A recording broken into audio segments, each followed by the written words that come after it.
Livro Espiritismo e as Manifestações Supranormais, de Ernesto Bozano. Capítulo 2. Apêndice dos editores. Encerrando suas breves notas biográficas sobre Jonathan Coons, o pesquisador Dr. Nandor Fodor oferece um dramático quadro. A casa pobre de Coons passa a ser apedrejada, seus celeiros, as searas, os estábulos, são destruídos pelo fogo, seus filhos, mesmo os pequeninos, são vítimas de ciladas e voltam para casa marcados por agressões físicas.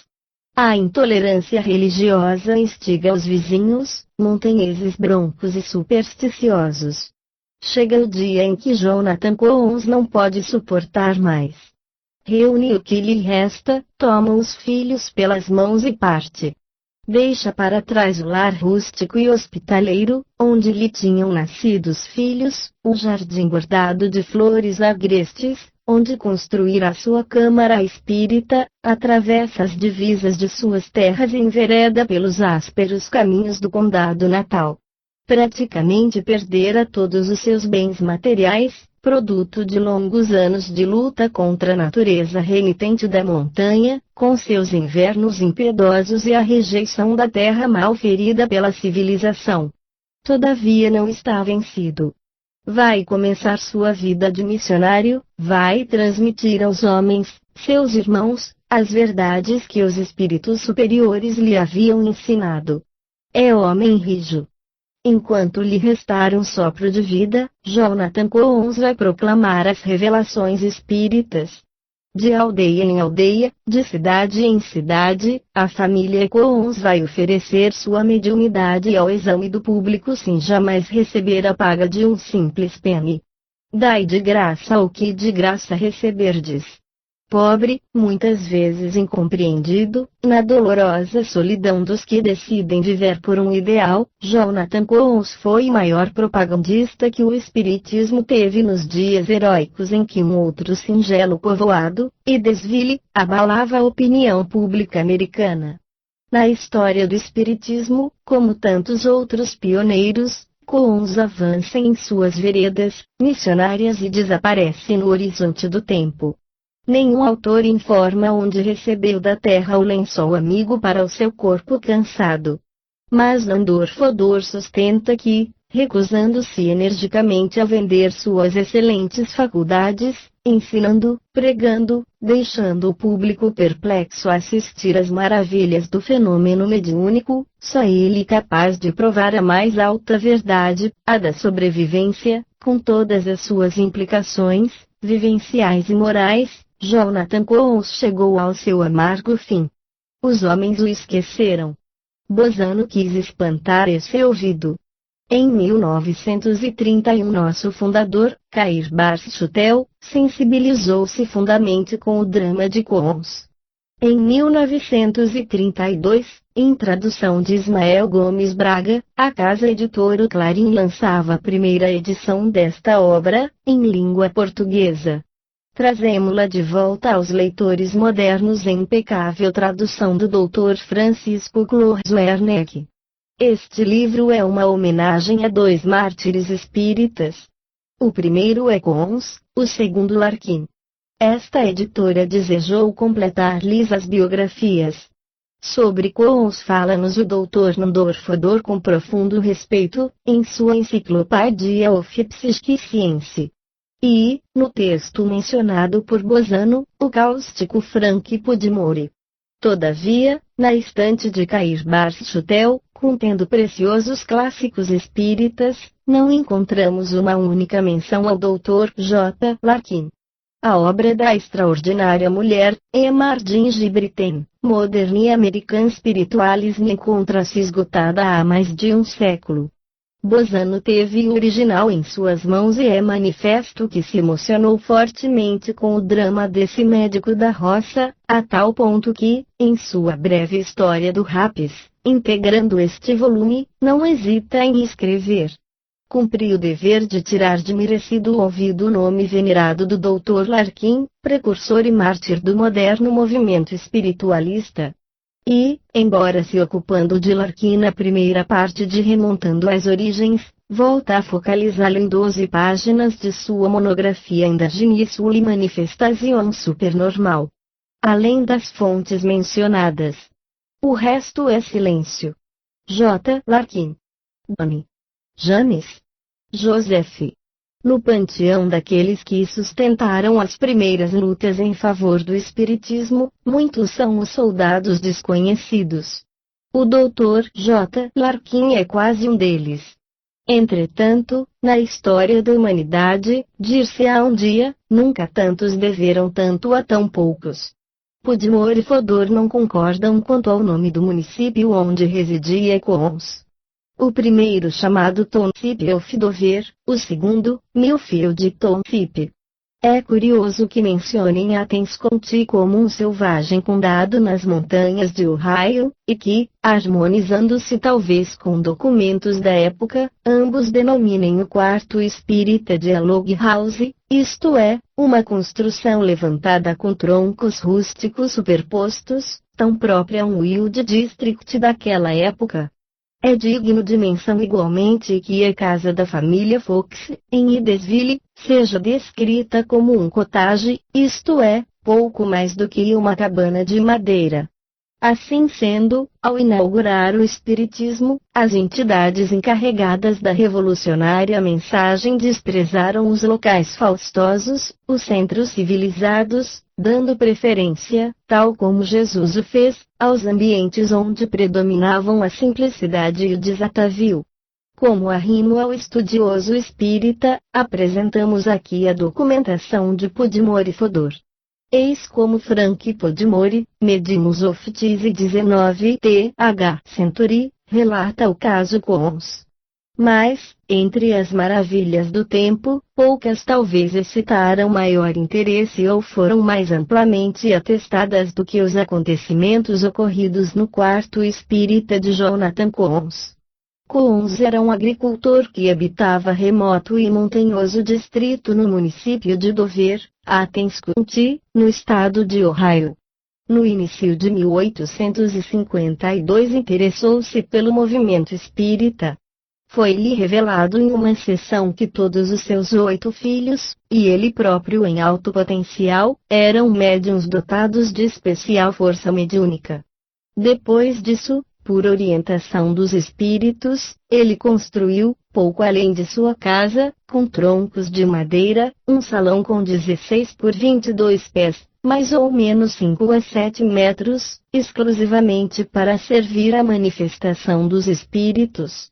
O cômodo era mobiliado com uma mesa destinada a efeitos mediúnicos e uma prateleira com tambores, triângulos, tamborins, outros instrumentos musicais e um determinado dispositivo feito de fios que, até onde podemos verificar, nunca foi descrito com precisão, ligado a alguns dos instrumentos e tendo suspensas chapas de cobre recortadas em figuras de pássaros e outros objetos. Os médiums, geralmente Coons e seu filho mais velho, rapaz de 18 anos, ocasionalmente acompanhados por outros membros da família, sentavam-se em uma mesinha, em contato com a mesa espírita. Os assistentes, em número de 12 ou mais, sentavam-se em bancos, ao redor. Os médiums ficavam entre esse círculo de pessoas e a mesa dos espíritos. Fósforo, 3, era espalhado em folhas de papel umedecido, para que os espíritos se iluminassem. Início da nota dos editores, 3. Fósforo é um pó. Fim da nota dos editores. Então as portas e janelas eram fechadas, de modo a vedar qualquer luz e apagava-se o lampião. Coons começava a tocar numa rabeca e os espíritos acompanhavam-no num concerto, no qual uma outra rabeca, tambores, guitarra, banjo, acordeão, harpa francesa, corneta e campainhas, triângulos, tamborins, que executavam suas partes. Algumas testemunhas parecem ter sido impressionadas mais pelo vigor do que pela excelência harmônica do resultado. Muitas declaram com orgulho que a melodia podia ser ouvida a 1 milha de distância. Todavia a música é, às vezes, descrita como estranhamente bela e até mesmo celestial, por vezes um coro de vozes angelicais vinham juntar-se à música, mas as palavras do cântico eram raramente articuladas. O espírito que presidia, em seguida, dirigia-se ao grupo, empregando, para isso, uma trombeta ou corneta. Quanto às outras manifestações, o seguinte extrato pode dar uma clara ideia. O Sr. Coombs então disse: King, está muito quente aqui dentro, não poderias tomar o leque da Sra. Gage e abanar-nos? Antes que ele terminasse de falar, o tamborim começou instantaneamente a soar em torno do cômodo. Tudo ocorreu tão rapidamente quanto um corisco, ocasionando uma forte corrente de vento e refrescando todos que se encontravam na sala. Então as folhas polvilhadas com fósforo foram erguidas e voavam em torno do aposento como faíscas de um relâmpago, e uma mão começou a se formar. Conversávamos com uma voz enquanto esse processo prosseguia e instávamos com nossos amigos espirituais para que escrevessem uma comunicação. Quando a mão ficou inteiramente formada, passeou através da sala, apertando ou tocando as mãos de muitos dentre nós. Ela apertou a minha e, em seguida, a mão de minha esposa. Ambos sentem, perfeitamente, a sua forma. Então ela tomou folhas de papel e um lápis. Colocando o papel sobre a mesa, bem à nossa frente, começou a escrever com grande rapidez. Cobriu um lado da folha, virou-a, escreveu 5 linhas, após a assinatura, enchendo o resto do espaço com desenhos. Dobrou a folha e colocou-a na mão de minha esposa. Então volitou em torno da sala, movendo-se rapidamente da mesa para o forro, desferindo ali 3 ou 4 batidas que ouvimos distintamente, saltitou de cima para baixo, repetindo as batidas sucessivamente, um sem número de vezes, depois passeou em torno da sala, parando e deixando-se ver por todos quantos demonstravam esse desejo. Depois voltou a volitar em volta do aposento, castanholando os dedos tão fortemente quanto um homem pode fazê-lo. Arremessou a folha de papel para o outro canto oposto do salão e disse: Boa noite. E foi-se embora. Então o Sr. Coombs acendeu o lampião e minha esposa leu a mensagem que lhe fora dada pela mão do espírito. Precisamos ainda acrescentar que os espíritos, pelos quais essas manifestações eram produzidas, diziam-se pertencer a um grupo de homens pré-adamistas, 165 em número, de grande poder e sabedoria.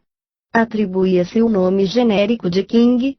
O célebre Don King e sua não menos famosa filha, Katy, amada por 2 gerações de espíritas em 2 continentes, diziam pertencer a esse grupo. Os fenômenos, ao que parece, foram bem acolhidos pelos espíritas, com a mesma morna fé com que foram aceitas todas as demais manifestações relacionadas neste capítulo.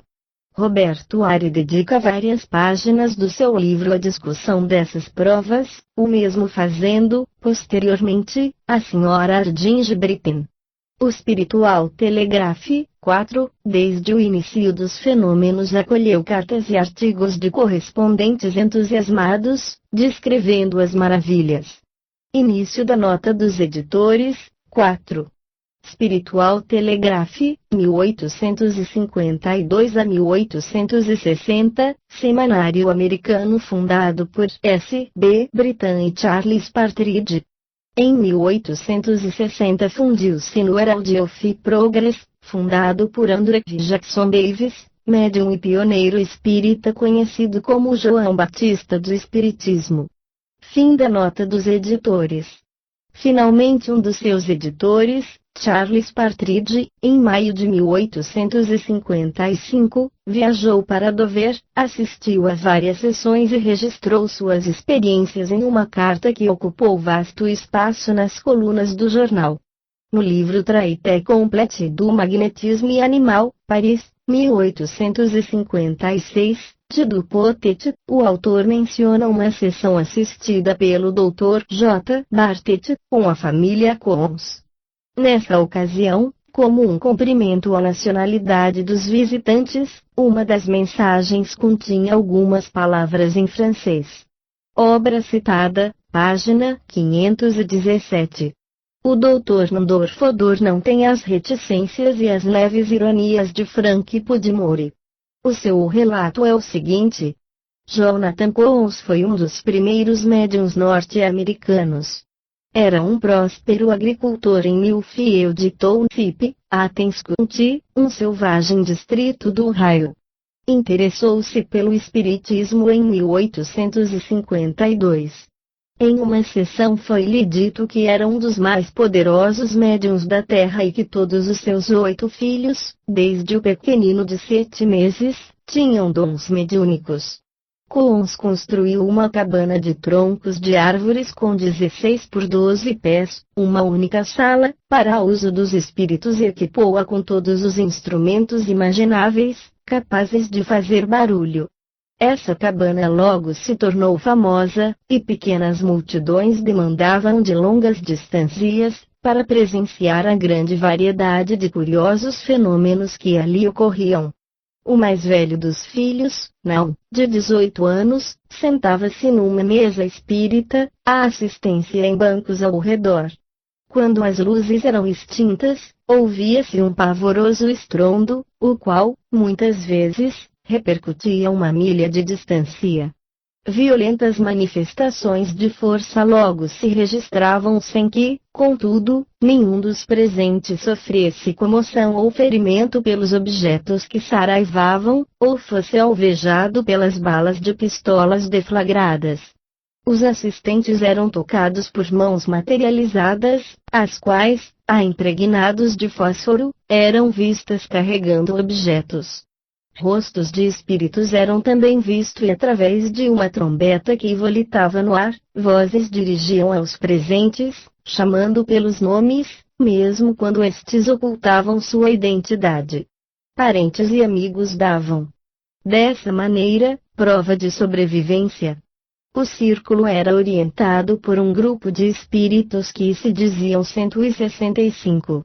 Afirmavam pertencer a uma raça de homens conhecidos sob o nome genérico de Adão, Terra Vermelha, antecedendo o Adão mencionado na teologia, em centenas de anos. Seus líderes seriam os mais antigos anjos. Um deles, que conduzia os trabalhos mais de perto, era chamado Ores. Geralmente assinavam as comunicações escritas com o nome de King, 2, 3, etc., outras vezes como servo ou aprendiz de Deus.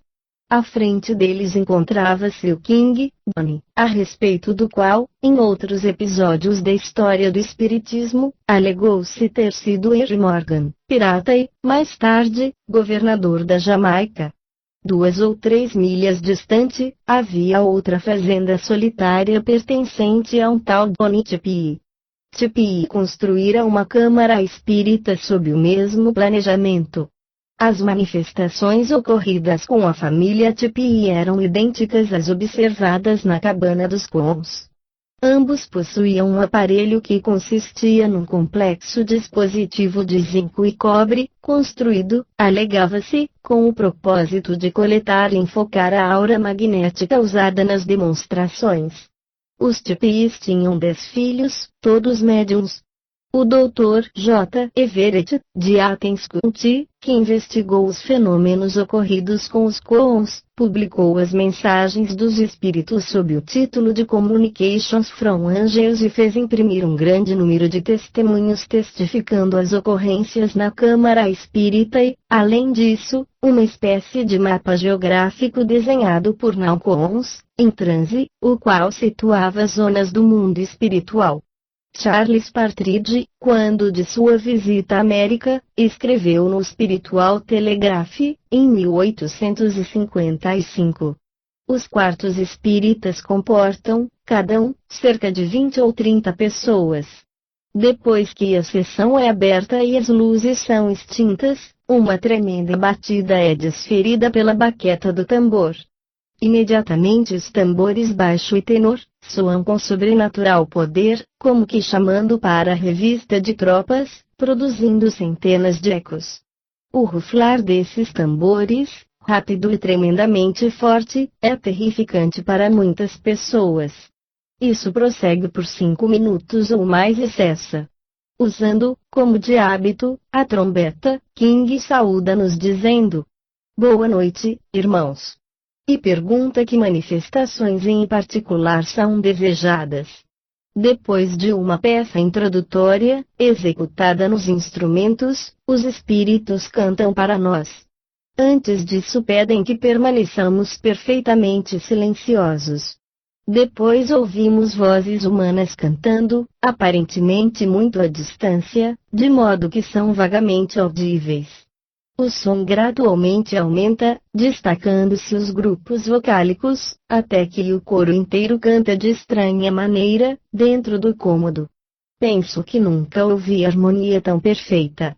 Muitas vezes, em nossa presença, mãos e braços de espíritos formam-se, com o auxílio de uma solução de fósforo preparada a pedido deles, pelo Sr. Cons, sou visto tão distintamente quanto se estivessem expostos à plena luz. Eis como, no original, o Dr. Nandor Fodor deixa o ponto final na história da família Cons. Finalité left te contriside and began missionary wanderings, lasting for many years. Their mediumship was given free to the public and they did a great propaganda service to the cause of early American spiritualism,